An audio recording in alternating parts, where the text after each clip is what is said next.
It is Friday, July 25th. Welcome to today's episode, the podcast where we discuss the most recent installment of a different series every show. South Park has returned for season 27 after 2 years off the air.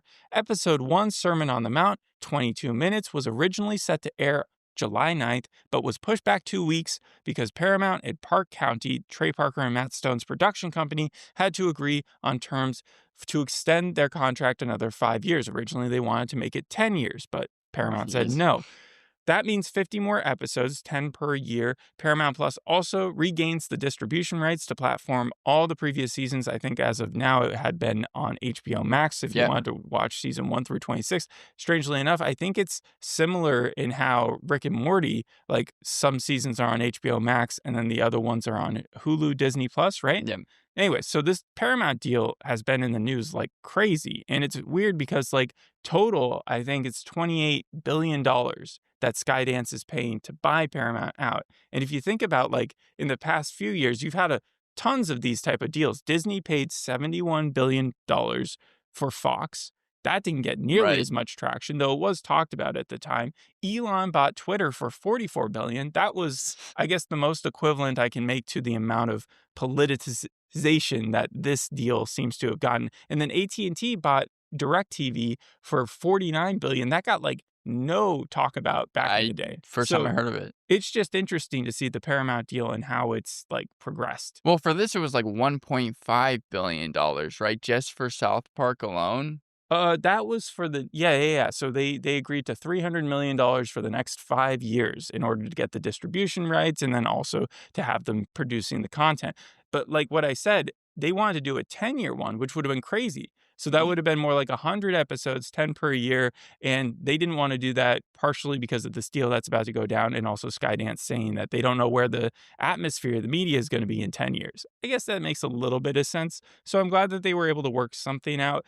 But some South Park factoids is that they skipped last election, the 2024 election, because they did not want to talk about Trump anymore. They felt like it was exhausting to them. And they did the same thing with the prior election, too. I guess the Hillary one really left a sour taste in their mouth. Well, yeah, I mean, I remember they had to change it on the day, but the 2020 election, I understood more because that was pandemic, really, and they came out with the pandemic specials. And then came out with several specials. Right, and then 2024, are you saying that's the only reason they didn't come out with They one were just like, season? we want it to stop being monopolized by Trump stuff. And so it's really ironic. I wonder when they realized that was unavoidable because this whole episode was the most Trump episode I think they've ever done before. Not only that, I feel like it's the most anti-Trump episode that we've ever gotten. And we'll get into the reception on that from the White House. The White House has responded. Of course, yeah. They're starting to sue them. No, they haven't done that quite yet. But clearly this episode was reworked even from the July 9th version because they were talking about Colbert, they were talking about Paramount's deal, like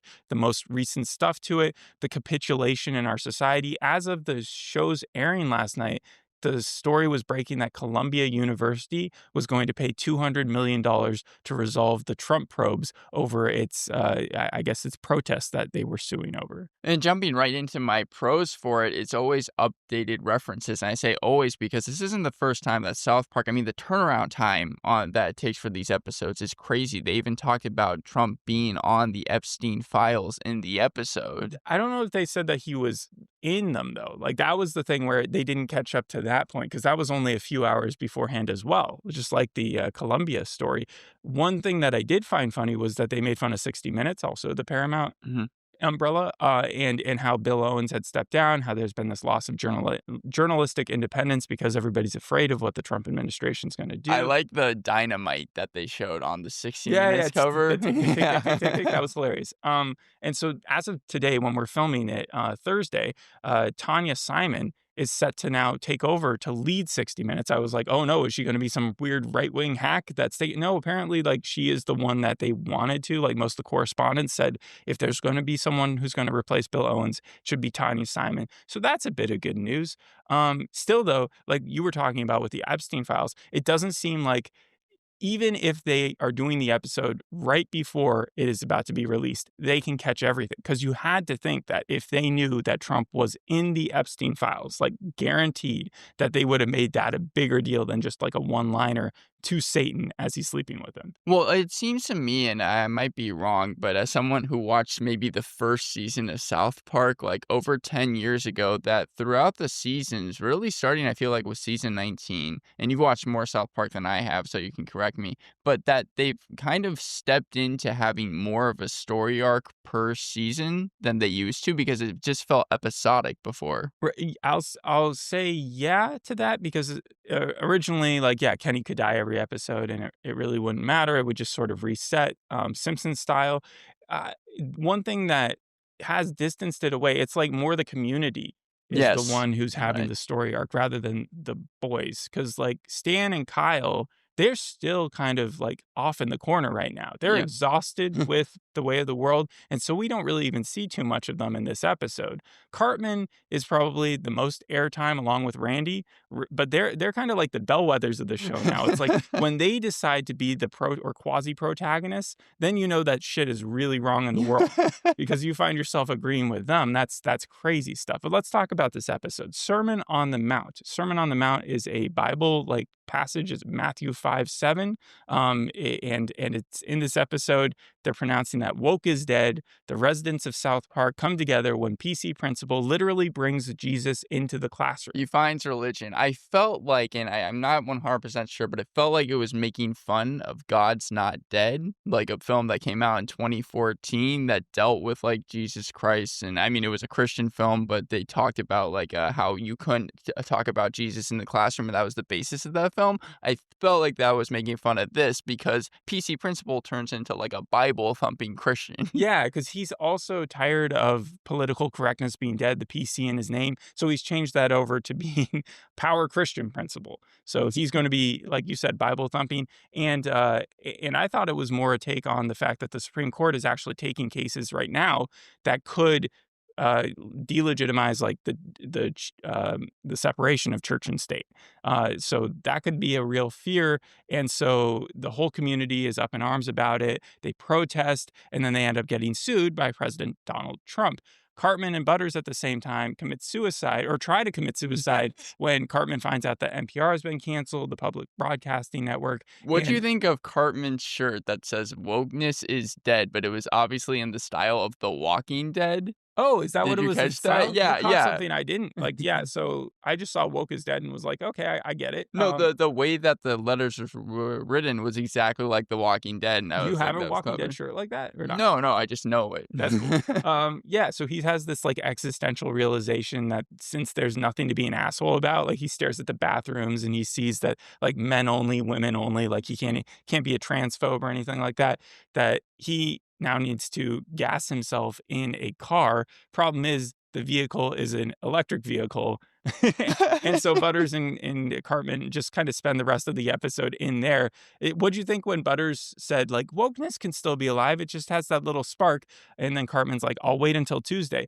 I fully expected there to be something in between that. But the next scene we see with Butters is his mom walking in and being like, it's Tuesday. And that was No, one of and my it's favorite just jokes. yeah, no, even by the end, like you're saying, and how they cut to credits is just them being kind of bored, just Yeah, they're waiting like, for it it to should be take taken any effect. time now. So what this episode did as well is that it reset the canon with Mr. Garrison. Right. So this was my question because I remember when I think it was the South Park vaccination special, Mr. Garrison, that's the first time that he leaves the White House and then he comes back to South Park. My question was, has it really been seasons that the people of South Park have not realized that Mr. Garrison is not in the White House? Because they go to his house and then they realize that he's not the president. I don't think it's that they didn't realize he wasn't in the White House when Biden was president, even though they never really mentioned Biden in the show. It's just that because they had those specials and stuff that were concentrating on other aspects, they never really needed to approach it. So once it finally came right back into their wheelhouse or right back into their viewpoint, that's when the citizens were like, oh, he must be back.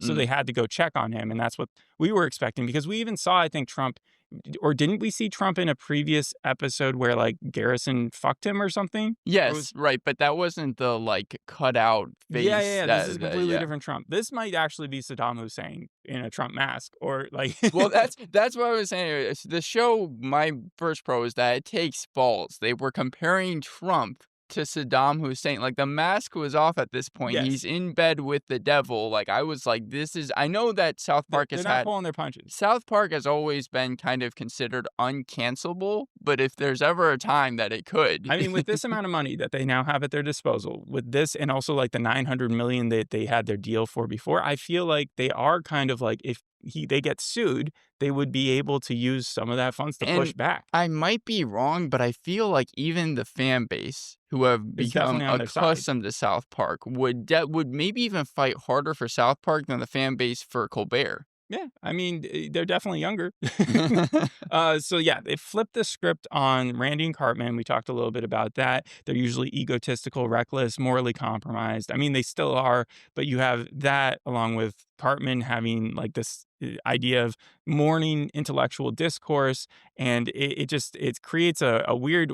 I wonder where the rest of the season is going to go with that. Right. This felt like it was planting the seeds for a lot of that. What did you think of Randy's scene where he's like using ChatGPT in bed? Let's talk about the funniest jokes, I think. So it was between that where Randy was using ChatGPT to learn about separation of church and state, and then the deep fake of Trump and the PSA at Yeah. the very end, which was crazy. Absolute insanity. Obviously making fun of Trump and how he kind of wants to deregulate AI and showing how bad like AI slop can be. You can take it that way. I think it's more because once these places cave to him, they usually also agree to then promote him Yeah. or like defend him in some way. And so they made it the most insulting dear leader video that they possibly could. Like, this guy's got the tiniest penis, but he's still fighting for you. The Jesus thing, like the he gets us at the end, had Yeah. me rolling. I think it's like hegetsus.com, where if you actually go to the website, you can see the PSA He again. trumped us. Yeah, He trumped us. You're right. That's correct. And then Jesus whispering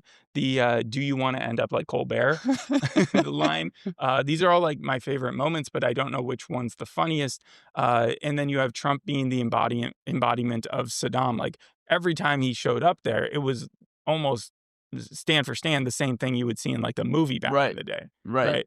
And so I don't know. What's your favorite moment? I mean, I like the AI video. I had it there as my pros, but also I like PC Principal in this storyline, really anything they do with him, because I know the background was he was supposed to be in like one episode and then I think get killed off. But the character became so popular that they decided to keep him around. So whenever I see him on screen, he's probably my favorite character. He is, and I'm rooting for him too. I want him to stop being Power Christian Principal and like snap out of it. When when Stan had that meeting with him with Jesus, where the PC Principal is making him apologize to Jesus, Yeah.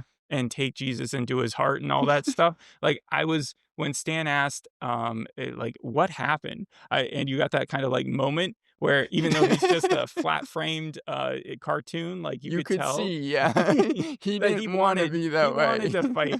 And so hopefully he'll have some sort of arc here. But that's the thing that I'm a little afraid of too, is because it's so political, so dependent on the news here and now, it does take away from them being able to do those long arcs that I think a lot of people. Right, and also just with that, and my cons were really just nitpicks, but in that way, this episode, when it came to story, kind of paper thin. Like I was all for like the stories It was anger. It was anger. But it was just complete political satire, and it didn't seem like there was actually a story that was really being told. Not yet. I think it's setting up for something, but if this is the end, if like the next episode is just a random Stan Kyle thing they're going off, I would enjoy the fact that they're more like involved in what's going on, Right. but it would feel a little like cheap because I feel like this whole season they're setting out to just be like, let's mock Trump. Yes, but it also seems repetitive in that way. Like everything that they've made fun of in this episode, Trump, religion, wokeness, this is nothing particularly new for South Park. But it's slapping you in the face in the real world. So yes, right. You can't deny it. They didn't want to do that. That's why they avoided the Kamala Trump election. That's why they avoided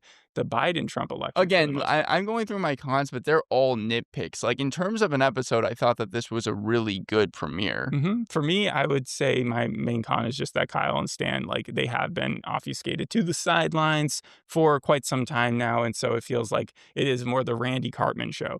but I'm okay with that. So when you're saying, like, you've watched, like, more of the last couple seasons than I have, you're saying that Stan and Kyle have been Like in really the last season that they had, which I think was in 2023, they got more involved, but it has been so political that it's been hard to take it away from Randy doing his thing. Like right. Randy has been sort of the center point of the show. And with the way the world is, I know that it's been hard, I think, for them to stay away from extreme characters because that's why they're focusing on The Randy and extreme has Cartman. become the norm until basically woke is killed off. Right. Yeah. The reception for this episode has been basically everybody jumping on the, oh, look at what they did to Trump. You've got South Park premiere puts Donald Trump in bed with Satan variety. Said that South Park skewers Trump and his teeny tiny manhood. Rolling Stone, you got South Park premiere skewers Trump and Paramount in a fiery return. That was CNN. So, and then the fan base, they all seem to love it. So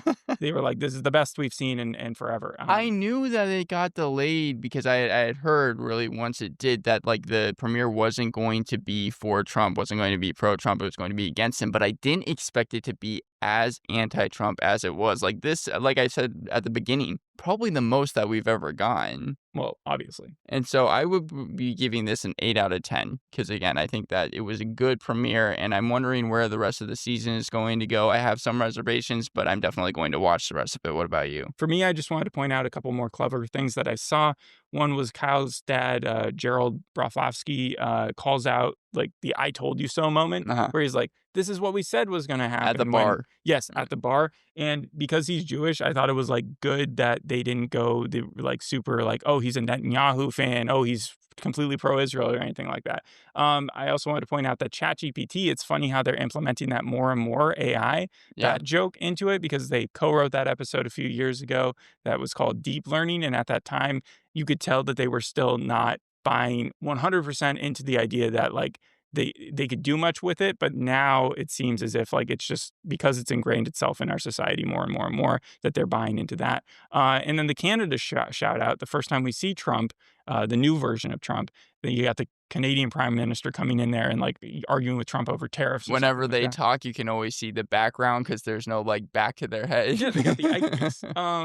And then the White House has come out and been very upset about this whole deal. They say that this is a White House spokesperson who spoke to Rolling Stone, I believe. They said, just like the creators of South Park, the left has no authentic or original content, which is why their popularity continues to hit record lows. This show hasn't been relevant for 20 years and is hanging on by a thread with uninspired ideas in a desperate attempt for attention. President Trump has delivered on more promises in just 6 months than any other president in our country, and no fourth-rate show can derail President Trump's hot streak. It's funny because Matt Stone and Trey Parker have been very, like, I mean, they're not, like, liberal. I don't think they're conservative. Not by a long shot. Like, so, I mean, the fact that they're trying to push them into the left, Yeah. it's just, yeah. I mean, I think part of the reason why the whole town was upset about it, they even showed the people who voted for him because they were like, why is he spending all this time suing and sticking on tariffs? And like, that's not the thing we wanted him to do, you know? Yeah.